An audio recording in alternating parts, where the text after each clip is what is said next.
आप सुन रहे हैं एक महफिल जज्बातों की, कारवां ख्यालों का, कारवाने गजल तलत अजीज के साथ सिर्फ 92.7 बिग FM पर। मैं हूं तलत अजीज, आपका मेजबान और आपका खैर मकदम करता हूं कारवाने गजल प्रोग्राम के इस एपिसोड में। और क्या कहूं, बड़ा मजा आता है आपसे बातचीत करते हुए। प्लीज भेजते रहिएगा अपने तासुरात, अपनी फीलिंग्स। हमारा प्रोग्राम अच्छे से अच्छा बनता रहे आपके लिए और आपके खातिर ये हम पेश करते रहें। कल यानी कि आने वाला कल गुलजार साहब की सालगिरह है, तो इसी मौके पर मैं उनको बहुत ही दिली मुबारकबाद देता हूँ। सालगिरह मुबारक जो कहते हैं हम, हैप्पी बर्थडे। हम अल्लाह से, भगवान से और खुदा से ये दुआ करते हैं कि उन्हें सेहत, तंदुरुस्ती और ढेर सारी खुशियां दें। ऐसे शायर, थिंकर, पोएट, फिलोसोफर हमारे सुनने वालों को कह दूं कि गुलजार साहब से पिछली बार मैंने कुछ बातें की थी, तो आज उसके कुछ हिस्से मैं आपको फिर से सुनाना चाहूंगा, क्योंकि उन्होंने बहुत खूबसूरत बातें की थी। तो I would like to share this with you again. शुरुआत करते हैं। सबसे पहले तो तहे दिल से शुक्रिया अदा करता हूँ मैं आपका। कारवाने गजल में आपने शिरकत की तो मेरे ख्याल कारवाने गजल की हमारी इज्जत बढ़ गई। बल्कि मैं मशहूर हूँ कि आपने मौका दिया है और इस कारवान में तो शामिल होना हमारे लिए एजाज की बात है। अच्छा, ये आपसे पूछना चाहूँगा गुलजार साहब के मेरे ख्याल से 63 या 62 से आपका शुरुआत हुई और अब तक आपके हिसाब से सबसे बिगेस्ट चैलेंज जो आप समझते हैं, आप क्या क्या क्या क्या हो सकता है? अच्छा, फिल्मों में नहीं आना चाहता मैं। PWA का हिस्सा था, इप्टा का हिस्सा था, बॉम्बे यूथ क्वायर का था, और उसके पीछे एक कॉम्प्लेक्स ये था कि मैं तालीम पूरी नहीं कर पाया था बिकॉज ऑफ द फैमिली जी, फैमिली सर्कमस्टांसेस। एक्चुअली सिद्ध में ज़्यादा पढ़ गया। अच्छा। हाँ, मतलब बड़े भाई की किताब हाथ आ गई तो वो भी पढ़ ली। तो मैं बड़े भाई साहब के बालेज अवरील इकबाल की जी, वो उनकी शेल्फ में पड़ी थी। मैं अभी मैट्रिक भी नहीं किया था तो वहाँ से चोरी कर ली। वो आज तक वो किताब है मेरे पास। और बड़े भाई हैरान होते हैं कि ये तूने कैसे संभाल के रखी हुई है। आज तक है वो किताब, अब तक रखी हुई। लेकिन कुछ दोस्त यार मेरे जी जो फिल्मों में थे वो मिलते थे वहाँ। शैलेंद्र मिलते थे, सलीला मिलते थे, ये बल्लाज जी मिलते थे, और PWA के राइटर्स मजरूर साहब, बेदी साहब, सब लोग। उन्हें सामने देख के चकाचौंध हो गए। सामने ये वही है जिस तरह लोगों को, आर्टिस्ट को देख के, आज स्टार्स को देख के चकाचौंध होते हैं लोग, हम उन ऑथर्स को, उन मुसन्निफों को देख कर चकाचौंध होते थे। तो वो फैसिनेशन बहुत बड़ा था। देवुसैन एक दोस्त थे मेरे। हाँ। तो शैलेंद्र की कुछ थोड़ी सी नाराजगी हो गई थी सचिन बर्मन, सचिंदा के साथ। अच्छा। तो नए हम नहीं लिखे, हम नए राइटर के साथ नहीं लिखा, दूसरे के साथ लिखे। वो रूठ जाया करते थे बच्चों की तरह। सचिंदा की आदत थी। तो शैलेंद्र ने मुझसे कहा कि तुम जाओ बिमला से मिलो गाना लिखने। देवुसैन ने जी कहा, देवू मेरे दोस्त थे, शायर थे बमला के और असिस्टेंट थे बिमला के। तो उसने कहा, तो मैं कहा नहीं, मुझे जाना नहीं है, नहीं लिखना। मतलब ऐसे ही उसने जाके शिकायत की शैलेंद्र से, डांट पड़ गई। वो मुझसे सीनियर भी थे और दोस्त भी थे। तुम क्या समझते हो, फिल्म लाइन में सारे अनपढ़ हैं, जाते क्यों नहीं? और मैं एक मोटर गैरेज में काम कर रहा था उस वक्त, कहीं तो रोजी तो कमाए। तो उन्होंने समझाया, तो मैं मोरा गोरा अंग ले लेना ले उसमें लिखा। गाना पसंद आया सबको, अच्छा भी हुआ। उसके बाद शैलेंद्र की दोस्ती हो गई, सचिंदा के साथ सुलह हो गई। सचिंदा ने कह दिया, नहीं हम नए राइटर के साथ नहीं लिखेगा, नहीं, जो हमको शैलेंद्र चाहिए। अब वो बुजुर्ग लोग अब उस वक्त वो इसी तरह से, बूढ़े लोग इसी तरह जिद करते हैं जैसे मैं अब सीख रहा हूँ, ऐसे जिद कर रहा अच्छा, तो वो दादा उसने अच्छा गाना लिखा है तो क्यों उसे मना किया? नहीं, हम एक नए राइटर के साथ लिखा, वो अपना आज जगन्नाथ में, और गाना पूरी फिल्म फ्लॉप हो गया, हमारा एक भी गाना नहीं चला। और वो नया राइटर जानते हैं कौन है, किसका जिक्र करते हैं? कैफी साहब। सचिन साहब ने कह रहे वो नया राइटर के साथ लिखा। तो अब म्यूजिक फ्लॉप हो चल जाए तो कुछ अच्छा साहब मैं हटा दिया गया। तो शैलेंद्र के लिए बड़ा एम्बैरेसिंग हो गया। तो शैलेंद्र आप कमाल करते हैं, but that resulted a total turning point. तो बिमला उन्होंने मुझसे जिस तरह से बात की, इतने इमोशनली मैंने अपने ख़ानदान में, मेरे अपनों में से किसी ने नहीं कही थी। मैं मालूम है तुम नहीं गाना लिखना चाहते थे, तुम इधर आ जाओ मेरे साथ असिस्टेंट बनो, लेकिन तुम उधर वापस नहीं जाएगा, उधर मोटर गैरेज में नहीं जाएगा, उधर वेस्ट मत करो अपना life. Such an affectionate thing, इतने शफकत थी इस बात में जी, मैं वाकई रो पड़ा था ठीक बैठे हुए उनके सामने, and that became a turning point in my life. क्या बात है। तो आप लोगों ने मुझसे बहुत बार सुना होगा गजल क्या है, गजल की क्या डेफिनेशन है, लेकिन आज गुलजार साहब की जबान हम जानेंगे उनके लिए गजल क्या है। तो गुलजार साहब, फिर अगर गजल की बात करें तो आपके जहन में कौन सा नाम सर फहरिस्त आता है? मैं नज़्म ही कहता हूँ, लेकिन गजलें लिखी हैं जी, कुछ गजलें शायर भी हुई। अच्छा, और गजल आपकी सीखने की मश्क की तख्ती है कि आपको शेर कहना अगर सीखना है तो गज़ल से शुरू कीजिए कि आप कैसे काफ़िया मिलाएंगे, कैसे बहर सीखेंगे, कैसे मीटर सीखेंगे, उरूज़ का कैसे सीखेंगे। और गज़ल फाइनल टेस्ट की, इम्तिहान की कसौटी भी गज़ल है। जब आप मुकम्मल कर लें इस दौर को और सीख जाएं और शेर कहना आ जाए आपको, या नज़्म की शक्ल में या किसी भी शक्ल में, तो उसका टेस्ट तब होता है अगर आप गज़ल का शेर कह सकें। तो ये गज़ल बड़ी कमाल की चीज़ है कि ये इब्तदा भी यही है और इंतहा भी यही है। ये बड़ी खूबसूरत बात है और बहुत बड़ी बात है। फिर 2 मिसरों में बात पूरी कहना और आप सारी बात उसमें ला के कह दें तो वो कसौटी भी बन जाती है, वो इंतहा भी हो जाती है। ये खूबसूरत बात है गज़ल की। बेशक गुलजार साहब की नज़में और फिल्म के नगमे बहुत मशहूर हैं, लेकिन उन्होंने गज़लियात भी लिखी हैं, उनके गज़ल रिकॉर्ड भी हुए हैं। तो उनका गज़ल का पहला मजमुआ कब और कैसे छपा, ये जानेंगे। मैंने उरूज़ नहीं सीखे थे। अच्छा। हमेशा ये बहर की गलतियों की तालीम पूरी नहीं कर पाया था वहाँ से, स्कूल से। उरूज़ सीखने का वक्त ना मिला तो शाया होने से शर्माता था। कभी किसी को दिखा ली उन्होंने उरूज़ ठीक कर दिए, कुछ लफ्ज़ ठीक कर दिए, कुछ छाप लिए, नज़्म भी छाप करते करते वो यहाँ पे आया जहाँ कासमी साहब ने हाथ पकड़ा। मैं यही करने वाला था, अहमद नदीम कासमी। उनका एक ख़त मिला मुझे, मैं कहीं इधर उधर इक्का दुक्का तुम्हारी नज़्में देखता रहता हूँ। अच्छा। हिंदुस्तान से आने वाले 2-3 शायरों से कहा कि उसका पता बताओ मुझे, तो किसी ने भेजा नहीं।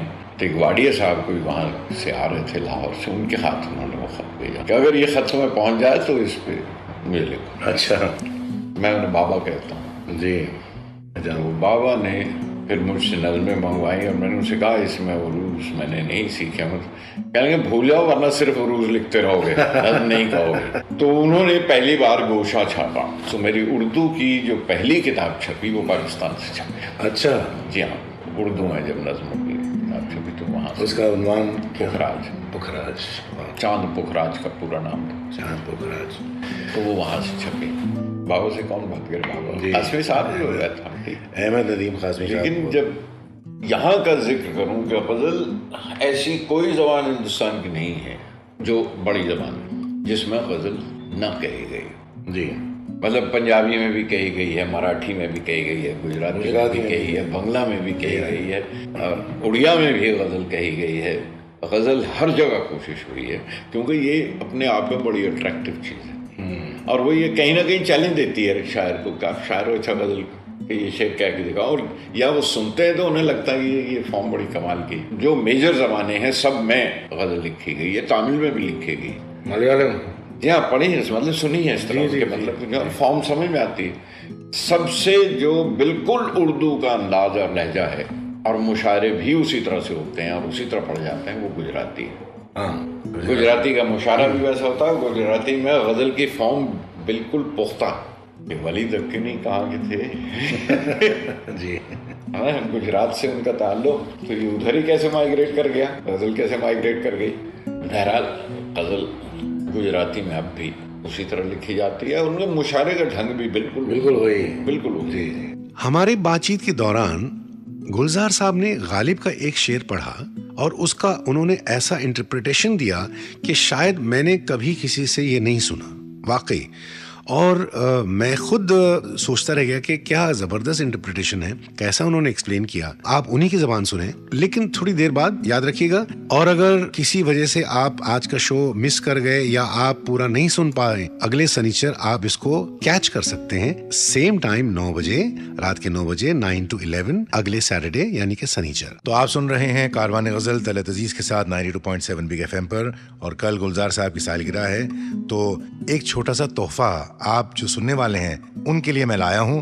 गुलजार साहब से मेरी कुछ एक्सक्लूसिव बातचीत हुई थी, उसके कुछ एक्सर्प्ट्स, उसके कुछ हिस्से मैं आपको आज सुनाऊंगा। ये मेरी तरफ से 92.7 बिग FM की तरफ से, कारवाने गजल प्रोग्राम की तरफ से हमारे लिसनर्स के लिए छोटा सा तोहफा कबूल फरमाइए। ये आप जब नज्म आप लिखते हैं तो आपका एक तस्वुर होता है, अक्सर आप एक तस्वुर से लिखते हैं, और कभी कभी ये होता है कि आपका तस्वुर और अगर कोई सुनने वाला है उसका तस्वुर कुछ मिस इंटरप्रेट हो जाता है, वो कुछ और तस्वुर कर लेता है। उसका इंटरप्रिटेशन आपकी नज़म का कुछ और था, जो आपने लिखा कुछ और था। हाँ, अक्सर होता है। अक्सर होता है, और गज़ल के शेर में तो बहुत ही ज़्यादा होता है। गज़ल के शेर की इंटरप्रिटेशन गालिब जो आज तक उसकी शरह चल रही है, अशार को कैसे उसकी तफसील बताई जाए और कैसे उनको इंटरप्रेट किया जाए और किस तरह से दिखाया जाए, तो गज़ल बेवजह तो नहीं है कि जो इतने वर्षों से चल रहा है, वरना तो एक बार खत्म हो गए थे गज़ल के शेर, उसकी तहें खुलती चली जाती हैं। तो इसलिए गज़ल के शेरों की तहें जिस तरह से खुलती हैं उतनी नज़म नहीं होती, क्योंकि नज़म तो बड़ी वाज़े करके तफसील में कही गई है। कागज़ी है पैरहन हर पै करे तस्वीर का, गालिब के दीवान का पहला शेर। नक्श फरियादी है किसकी शौक़ी है तहरीर का, कागज़ी है पैरहन हर पै करे तस्वीर का। स्कूल से शुरू किया अच्छे समझने सीखने के लिए हमारे मौलवी साहब, मौलवी मुजीबुर रहमान जिनसे सीखे। बहुत इंटरप्रिटेशन है, आज भी मिलेंगी आपको। ईरान में जैसे फारस कहते थे, जब फरियादी जाते थे तो कागज़ का लिबास पहन कर जाते थे और अपनी फरियाद रखते थे, क्योंकि ना तो किसी तवारीख में ये देखा कि कागज़ के कपड़े पहन के जाते थे, मैं तो कहीं नहीं पढ़ा, तो मुझे इसका क्योंकि सबूत कभी नहीं मिला। इसलिए वो शेर समझता वो चला आ रहा हूँ आज तक। मेरे कुंद जहन में जो इसके मानी समझ में आते हैं मुझे कि कागज़ी से मकसद पेरिशेबल है, जो फ्रेजाइल है, जो टिकेगा नहीं। कबीर के यहाँ भला हुआ कि मेरी मटकी टूट गई, मैं तो पनिया भरन से छूट गई। ये हमने मट्टी को भी, इंसान का बदन मट्टी के बने हुए मट्टी में मिल जाएंगे कहते चले आए। पेरिशेबल मकसद ये है कहने का, और गालिब की अनोखी तशबीह है, उन्होंने मट्टी नहीं कहा, उन्होंने कागज़ी कहा उसे, और अगर उसे कागज़ी ये माने तो पूरी माने समझ जाते हैं। नक्श फरियादी है किसकी शौक़ी है तहरीर का, कागज़ी है पैरहन हर पैक हर तस्वीर। क्या मतलब आपने अभी भी सुना, गुलजार साहब ने गालिब की गज़ल या शेर का इंटरप्रिटेशन किया बहुत ही ज़बरदस्त और बहुत ही नायाब तरीके से। लेकिन अब उन्होंने अपनी नज़म लिखी और कैसे लोगों ने उसको इंटरप्रेट किया और वो उन्होंने किस ख्याल से वो नज़म लिखी थी, ये उन्हीं की ज़बानी सुनते हैं। आपको बताऊं, उस दिन जब मैं गुलजार साहब के साथ बैठा था तो ऐसा मैं महो हो गया था, उर्दू में लफ्ज़ महो गुमसुम हो गया था। गुलजार साहब भी कुछ अजीब मूड में चले गए थे, वो भी एक अलग एक्सक्लूसिव मूड में चले गए थे। उन्होंने बहुत सारी बातें की जो आपने सुनी अभी और भी सुनेंगे। ये बहुत ही एक्सक्लूसिव उन्होंने मुझे इंटरव्यू दिया था हमारे कारवाने गज़ल प्रोग्राम के लिए, तो मुलाज़ा कीजिए इस बातचीत की अगली कड़ी। तो गालिब के शेर का मतलब तो समझ लिया गुलजार साहब की ज़बानी। अब मैंने जैसे पहले बताया था आपको, उनकी अपनी नज़मों का इंटरप्रिटेशन लोगों ने कैसे मिस इंटरप्रेट किया और गुलजार साहब ने किस मकसद से, किस तस्वुर से उन्होंने लिखा था वो नज़म, उन्हीं की ज़बानी अब सुनते हैं। तो सुनिए, लेकिन याद रखिएगा आप ये सुन रहे हैं कारवाने गज़ल प्रोग्राम में 92.7 बिग FM पर तलत अजीज के साथ। और चलिए चलते हैं गुलजार साहब की तरफ। पवन कुमार वर्मा, जिन्होंने गालिब पर किताब भी लिखी है और गालिब के ट्रांसलेशंस भी किए हैं, बड़े शायरों के ट्रांसलेशंस किए हैं उन्होंने। तो वो एक नज़्म का तर्जुमा कर रहे थे, उन्होंने 2-3 मेरी किताबों के तर्जुमा किए हैं। एक नज़्म थी कि दोनों एक उस तरफ एक तरफ आर पार सड़क के चल रहे थे। उसने कुछ कहा जो रास्ते की आमद और रफ्त के शोर में मुझे सुनाई नहीं दिया या मुझ तक पहुंचा नहीं, तो रास्ते में शोर जी। और मैंने उसकी तरफ जो देखा तो मेरी कभी निगाह नहीं मिली उससे। या तो वो समझता है कि मैं उसे ढूंढ रहा हूँ और मुझे ये लगता है कि वो मुझसे छुपता फिर रहा है। बिल सीधा रोमांटिक कर दिया कि वो उस तरफ थी और मैं इस तरफ था। तो उर्दू में तो उसने कहा, इसने कहा, अंग्रेजी करते उसे ही और शी कहना पड़ता है तो उन्होंने उसको शी कर दिया। तो वो रोमांटिकनेस बन गई इंटरप्रिटेशन में कि she was on the other side, I was on this side. This is the entire imagery became different. So interpretation में ये भी होता है। तो उन्होंने जब मुझसे पूछा, मैं कहा हुजूर वो कौन है? कहेंगे तुमने लिखा कौन है? वो कौन थी बताइए? मैं कोई थी नहीं, मैं उसकी बात कर रहा हूँ, ऊपर वाले की, जो उस तरफ से चल रहा था। क्योंकि रास्ते की आमद रफ्त वो है, वो शोर है जो इतने ईमान और इतनी तमसीलें और इतना कुछ लोग समझाने का शोर मचा हुआ कि मेरी निगाह नहीं मिल पा रही। हाँ, क्या बात है। तो मुझे यकीन है आप लोगों को गुलजार साहब के साथ जो मेरी बातचीत हुई है, आपको उसका लुत्फ आया होगा, मजा आया होगा और बहुत सारी जानकारी भी हुई होगी। चलिए, अब आप अगर मुझसे राब्ता कायम करना चाहते हैं, जैसा कि मैंने पहले भी आपको बहुत बार बताया है, आप मुझे लिख सकते हैं। आप मुझे अपने कमेंट्स भेज सकते हैं मेरे फेसबुक पेज पर, जो है तलत अजीज म्यूजिशियन बैंड, और मेरा ट्विटर हैंडल आप जानते हैं @TalatAziz2। आप भेजेंगे कमेंट्स और मुझे बहुत सारे कमेंट्स आते हैं और मैं खुद उनका जवाब देता हूँ। सुनते रहिए कारवाने गजल प्रोग्राम 92.7 बिग FM पर तलत अजीज के साथ। और याद रखिएगा, जैसा आप सुनते रहेंगे वैसे ही हम खास एपिसोड्स आपके लिए हम लाते रहेंगे। अब वक्त आ गया है आपसे अलविदा कहने का। एक शेर याद आता है, आंख से दूर न हो दिल से उतर जाएगा, आंख से दूर न हो दिल से उतर जाएगा। वक्त का क्या, गुजरता है गुजर जाएगा।